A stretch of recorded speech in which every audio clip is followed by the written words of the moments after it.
In this video, we're going to test our Fastify REST API. What are we going to use to test our API? We're going to use Node Tap as our test framework.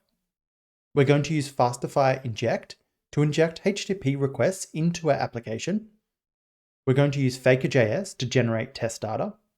And we're going to use tsmock imports to mock our imports. What will you learn in this video? You'll learn how to test your API end-to-end. End-to-end's a little bit of a funny term to use for testing APIs, but in the context of your API, these tests will be end-to-end.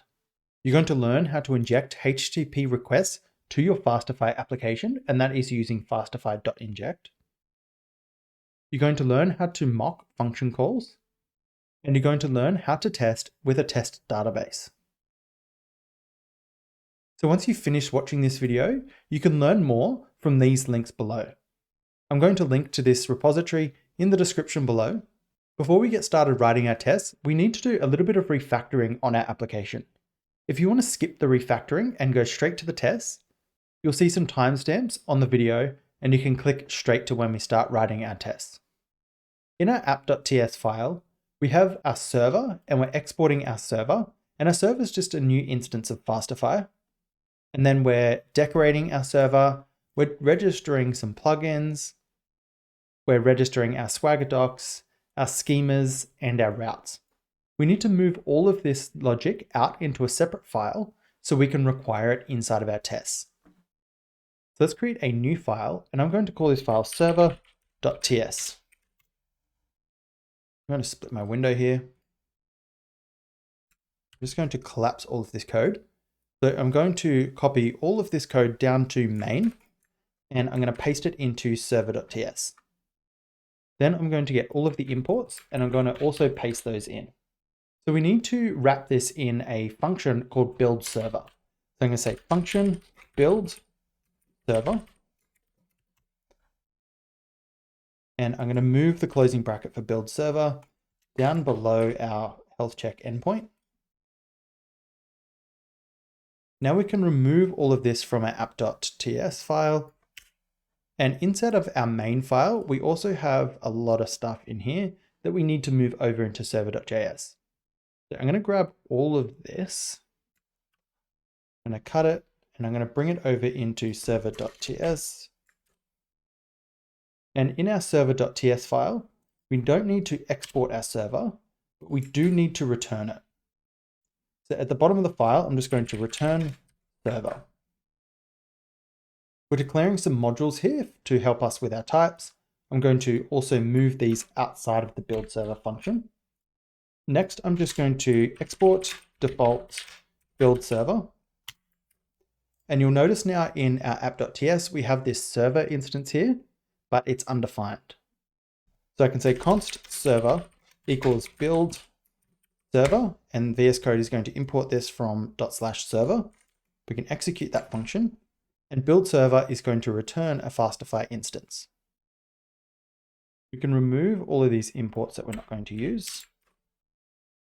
Now let's check that our application still runs correctly. So I'm going to type yarn dev. And you can see that we're listening here on port 3000. Send a curl request to our health check endpoint. So I'm going to say curl /health check. And we get back status okay. So our application is still working. This is good. If we head over to the user controller, you can see in the user controller, we're importing server from app. This is going to be a problem because when we run our tests, server is going to be undefined because we don't require app at all, and we don't start up our server. So we need to remove this import. And if we go down and have a look at where we were using this import, you can see that we're using server.jwt.sign. So we're using this server instance to sign our JWTs. And the reason that we're doing that is because Fastify JWT puts this JWT.sign method on this server object. So to get around this, we just want to put JWT.sign on our request object. And so it will be available on the request and therefore inside of each of our handlers. So we can do that with a pre-handler hook. So inside of build server, just going to collapse all of these functions, move this over. We can say server.add hook. and our hook is going to be pre-handler. We can provide a callback function. A callback function is going to take a request, a reply, and a next method. We simply want to say rec.jwt is equal to server.jwt. And then we can return next. The TypeScript is complaining here because JWT doesn't live on our request object. We can fix this where we declare our modules. So I can say interface Fastify request. And then we're going to add our JWT object onto the Fastify request. So I'm going to say JWT, and our JWT object is going to come from Fastify JWT, and VS Code is going to import this for me. So you can see that we've imported the JWT interface from Fastify JWT. We've put that interface on our Fastify request. Now, if we come over to our user controller, instead of server.jwt, we can use request.jwt.sign. So the last thing we need to do before we can start writing our tests is install some dependencies. So I'm going to say yarn add at faker.js/faker, and we're going to use faker to generate some test data. We're going to install tap, and we're going to install tsmock imports. So the tests that we write are going to start off very simple, and then we're going to get a little bit more complex as we go along. If you're not familiar with tap, that's okay. It's quite easy to pick up, and by the end of this video, you're going to have a really good understanding of how to use it. So let's start off by creating a little test for our server file here. So inside of our source directory, I'm going to make a new file. I'm going to call this server.test.ts. You could put this test inside of a test directory if you like, and tap is going to pick that up for you. We can import from tap, and we can import test. Then we can say test requests be /health check route. And we're just going to make a little test here that sends a request to our health check route. Next, we need to provide an async callback. So I'm going to say async. And we have a function here. And our async callback here takes a T property. And T is going to include a few different things, such as t.equal, t.same, and t.type. And T is a lot like Jess expect method. We also need to install the types for tap. So in our console, we can say yarn add at types/tap -d to install it as a development dependency. Okay, so let's just console.log inside of this test and see if we can get it running. I'm going to say hello from tap. One of the cool things about tap is you can use the tap CLI to run your tests, but you can also just use Node to run these tests. So if this was a JavaScript file, we could say node source/test/server.test.js. But because we're using TypeScript, we need to use a TypeScript runner.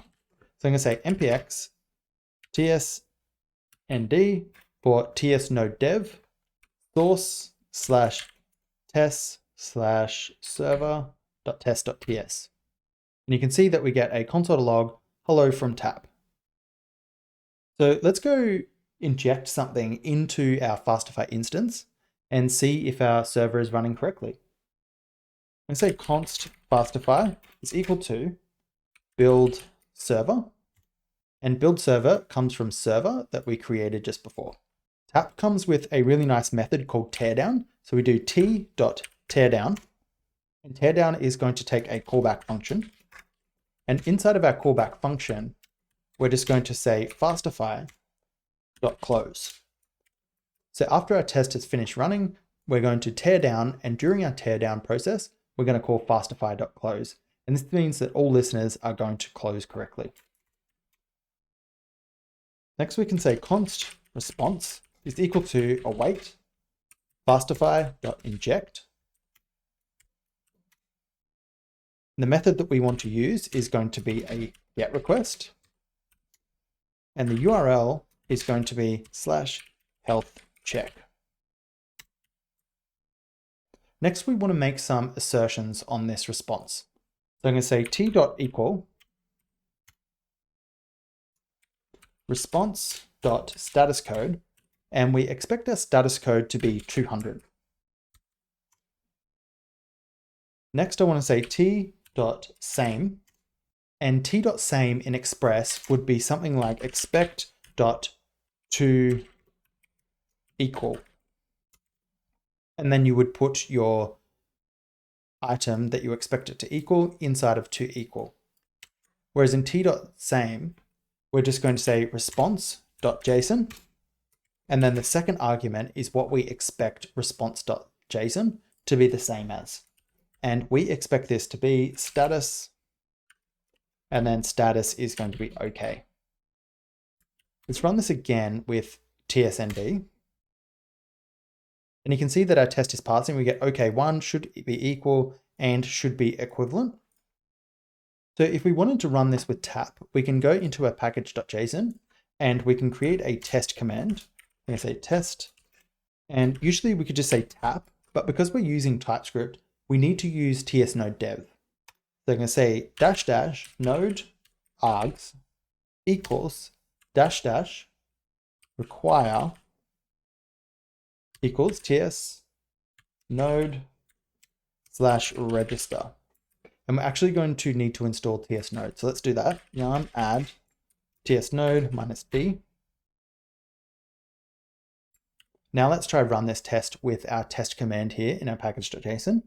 I'm going to say yarn test, and node args here is actually just node arg. Let's run this again. So you can see now we get a little bit more output. We get this summary results. We have one test suite, 2 assertions, and both have passed. We also get some code coverage, which is really nice. And we get this out of the box. And we also get this NYC output here. We can also watch our tests with yarn test -- watch. And every time we make a change or save our file, our tests are going to run again. Okay, so that's a really simple test done. Let's go build a more complicated test. Inside of our user controller, we have this register user handler here. And register user handler is going to take our create user input, which is just an email, password, and name. And then we're going to insert a user into the database, and we're just going to reply with that user. So inside of my user folder here, I'm going to make a new folder, and I'll call this __test_.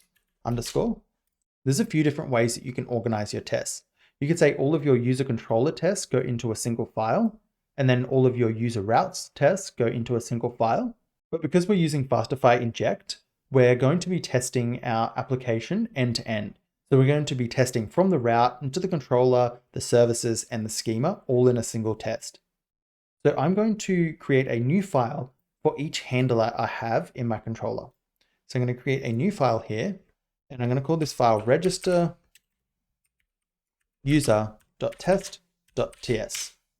And this is going to house all of my tests for registering a user. We're going to import test from tap, and I'm going to create 3 tests. The first test is going to be post/API/users. And this is going to be create user successfully with mock create user. We need to provide an async callback. And I'm going to copy this line 3 more times. So our second test is going to be create user successfully with test database. So in our first test here, we're going to mock our user. So in our first test here, we're going to mock out our create user function. And in our second test here, we're going to use a test database. And in our third test, we're going to fail to create a user. So we're going to emit some input, which is going to throw an error. So let's generate some test data. So I'm going to say const name is equal to baker dot name dot find name. Const email is equal to baker dot internet dot email. Const password is equal to baker dot internet dot password. Next, I want to build our Fastify instance. So I'm going to say const Fastify is equal to build server. And we also want to close our server during teardown. So I'm going to say t.teardown, provide a callback. I'm going to say fastify.close. Okay, next we want to create our stub. So I'm going to say const stub is equal to import mock. And import mock is going to come from TS mock imports. If you're not using TypeScript, there's other modules you can use, such as mock require. I'm going to call mock function. I'm going to mock a function inside of our user service. And we need to import user service. So I'm going to import all as user service from user.service. And the function that we want to mock is create user. And the third argument that we provide to mock function is what we want create user to return. So we want create user to return an object, and we want to return a name, an email, and we also need to return an ID. So an ID is just going to be a random number. So I'm going to say const ID is equal to math.floor, math.random times 1000. So this is just going to get a random number between 0 and 1000. Okay, next we need to send our request to our create user function. So I'm going to say const response is equal to await fastify.inject.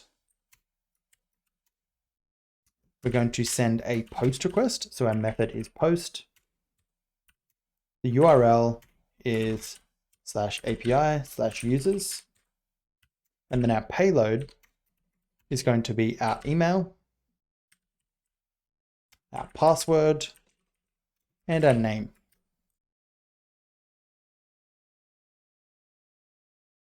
Okay, so let's make some assertions based on this data. So I'm going to say t.equal response status code should be a 201 created. We want to make sure we're sending the response back with the correct headers. So I'm going to say t.equal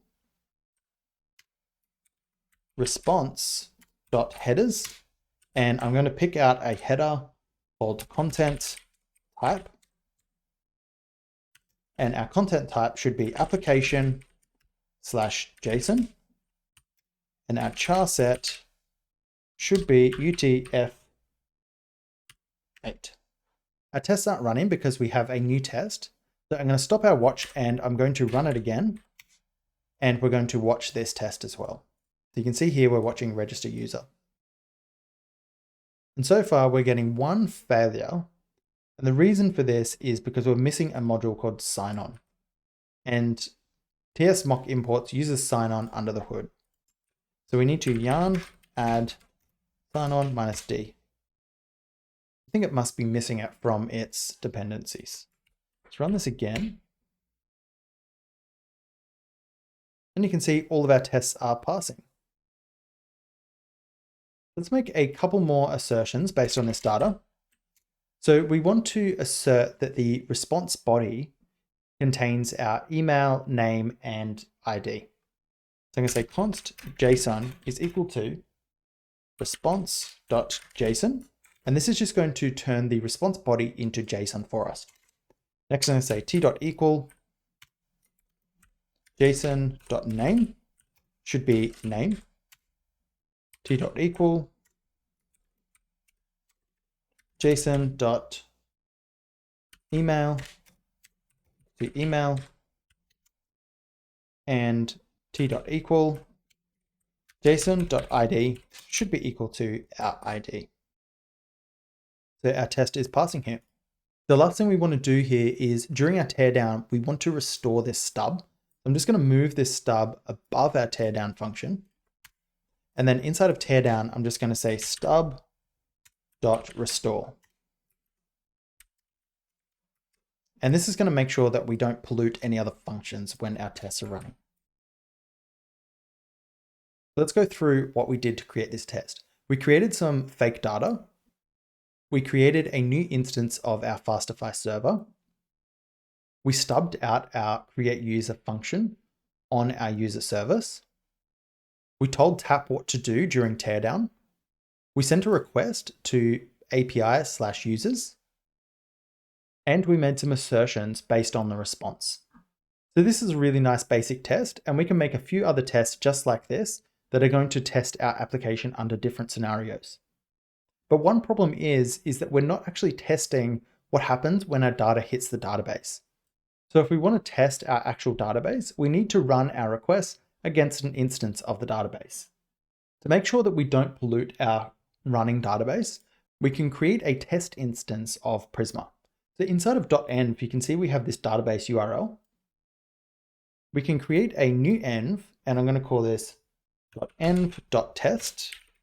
And this is what's going to run during our tests.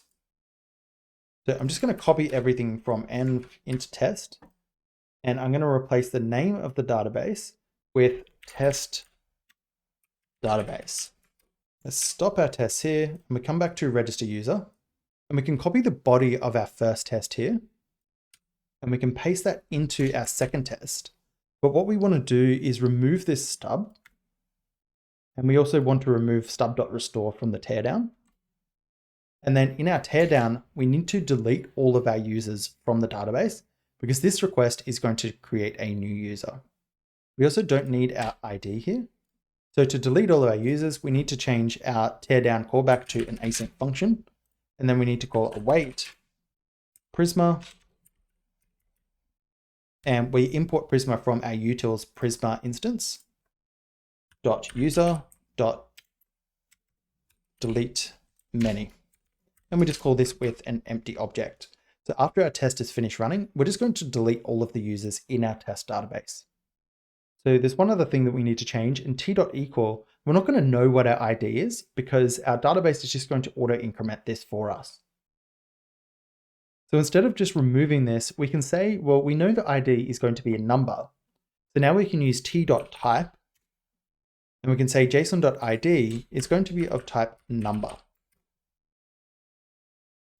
Let's run these tests. And you can see that we now have 13 passing assertions. So our final test for creating a user is when we fail to create a user. So I'm just going to copy all the input from this second test, and I'm going to paste this down into this test here. And then I'm just going to remove email. I'm going to send this request without an email. And the response that we expect to get is not a 201. What we actually expect is a 401. We can remove our headers here. We're going to turn the response into JSON. And then we're going to get a property called message. And our message is going to be body should have required property email. And you can see that we have one little problem here. What we actually expected is in red, but what we actually got is in green. So we expected a 400. So we expected a 401, but what we actually got is a 400. And so I think it's fine to just change this to a 400. And we have one other little problem with the message. So I'm just going to copy this out, and then I'm going to replace the string here. And that should keep our tests happy. If you want to figure out what this message is going to be, you can simply just console.log, and you can log out JSON. We still have a little problem here, and that's because we have a space after email. When this test runs again, we can see in the console here, we get our JSON object logged to the console. So we get a status code of 400 that we're making an assertion on here. We get an error of bad request, and then we get a message of body should have required property email. Remove that console.log. Inside of our controller, we have a login handler, and our login handler is going to use the request.jwt.sign that we refactored earlier. So let's go write a test for this to make sure that our refactor is actually working. I'm going to create a new file, and I'm going to call this login.test.ts. There's a few different ways that you can structure your tests. If you're familiar with Jest, you will be familiar with nested describe blocks. So in Jest, you would say describe, and then you could have your string here, and then you'd have your callback. And then inside of this describe block, you could have another describe block. And then inside of that describe block, you could have your tests. You can do the same thing with tap. So I'm going to import from tap, I'm going to import test, and say test post /API/users/login. I'm going to provide an async callback. And then we can nest another test block in here. So I can say test, given the email and password are correct. And this needs to be an async function. So we put another test block in here, and we can say, given the email and password are not correct. And so we're going to test this function under two different circumstances. One where the email and password is correct, and one where the email and password are incorrect.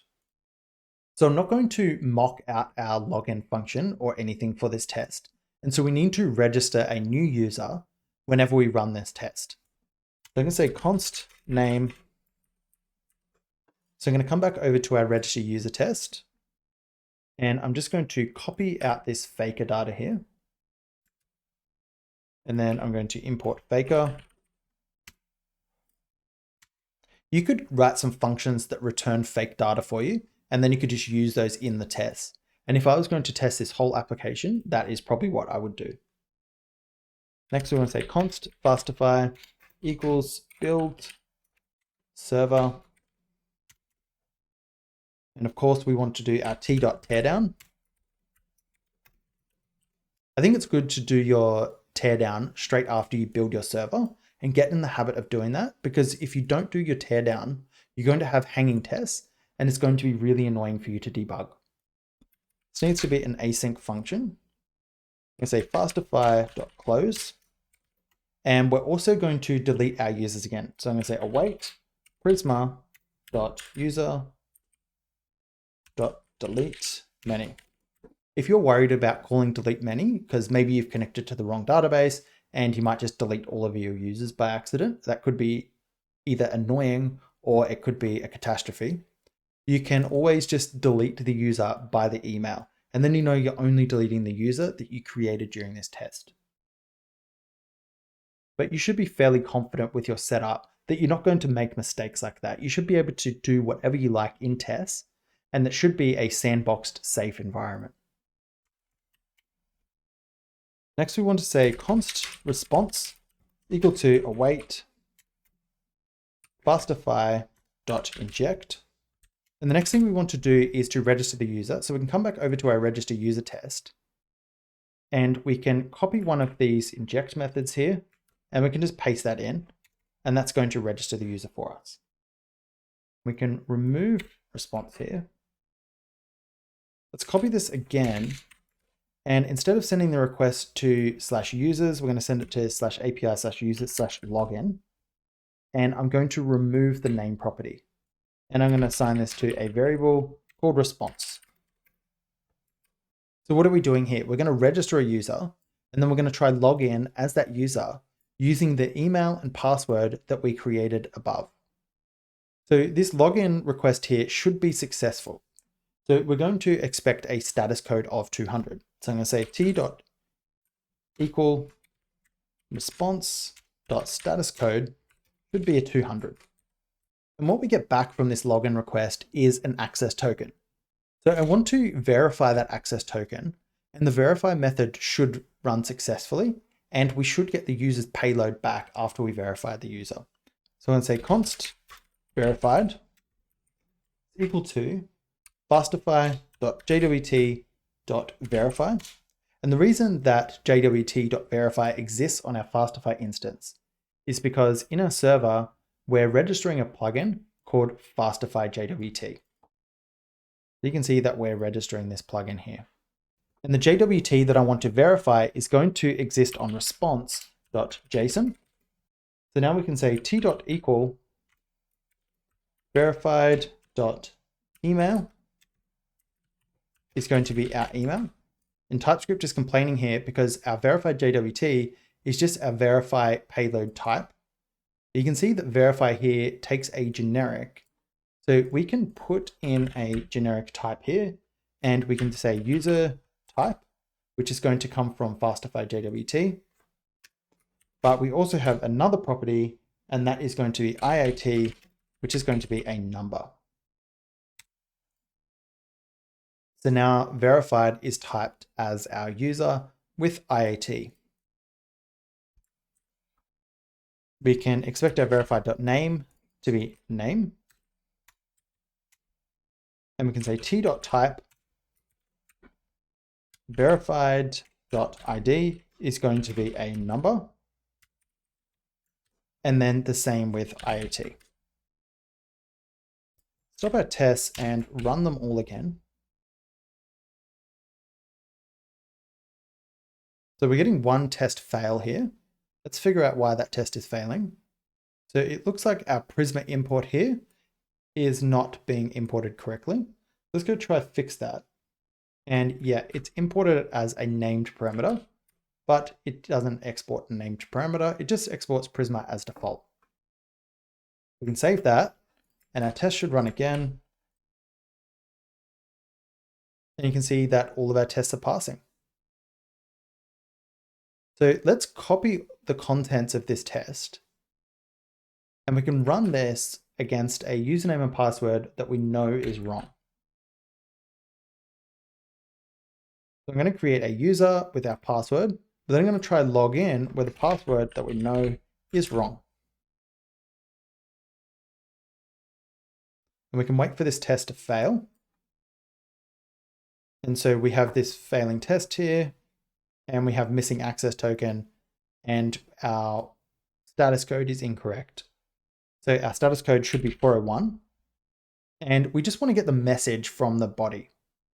So I'm going to say const JSON is equal to response.json.